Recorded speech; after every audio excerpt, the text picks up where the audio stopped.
Fesoh ke katanya. Ulun kahek bak dede katanya.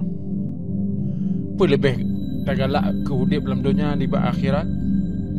Atau lebih galak dia kehina ni bak kemulia?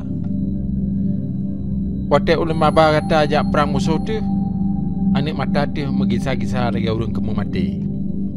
Lagi urun tengah segera maut. Punya ulun pegahan ada faham. Kata lagi urun tahu kanta. Sang-sang kata kak kena bihui hingga siapa han le mupo. Katanya han ale ulun percaya berangkajan pi. Katanya hanjik ketungkat bak ulun mumat. Hanjik kurung bantu bak jalan kemuliaan dan barat ua kemenangan. Katanya lagi sabuh kawan unta yang gagah po menyodap pagap reka jiplung relikut. Demi Allah, pakriban hanayum katanya mesti pi kebut puga perang dan berjihadnya. Kata kaji perkaru le musuh tu, tetapi kata handa tem perkaru musuh tu. Batah wilayah negara kata ho suruh ho bi laju ka gopcok.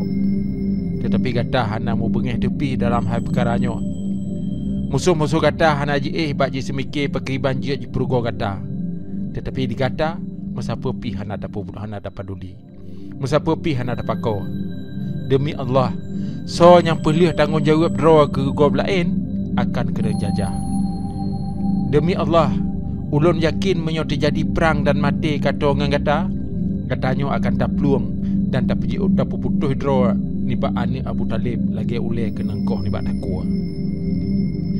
Demi Allah, so nyantem beri peluang ke musuh ji mangat jiat ji berkah hingga jiat ji sekuat asal ni bak tulang ji hingga jiat ji pesok hingga jiat ji permak tulang ji hingga jiat ji si kulit ji bacut-bacut nyan bermakna urangnya lemah tat dalam hati hana iman gesun.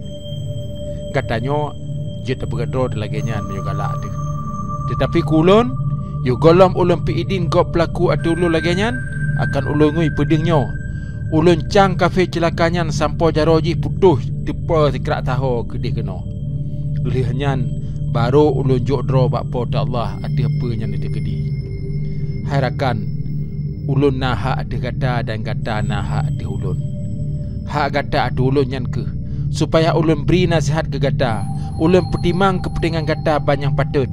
Ulun peruno kata supaya baik bangai dan peruno kata adab yang jeroh dalam bandu emput. Dan hak ulun ada kata wajib dapat penuh sumpah kata ku ulun dan setia ku ulun boh watai mekeke atau watai melikut. Tak jawab watai ulun tanyang dan tak taat watai ulun perintah.